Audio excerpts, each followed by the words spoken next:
Take the long part of your strap and thread it through your slide buckle from the unsewn end.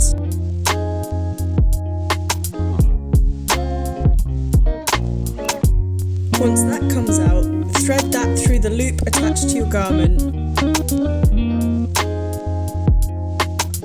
Then back through your slide buckle. You'll want to pull this bit up a little bit so that you've got room to pull that through.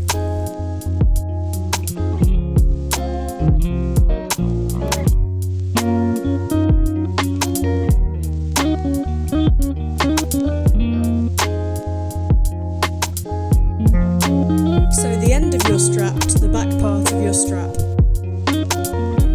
Before joining these together, pin them and make sure your slide buckle still works.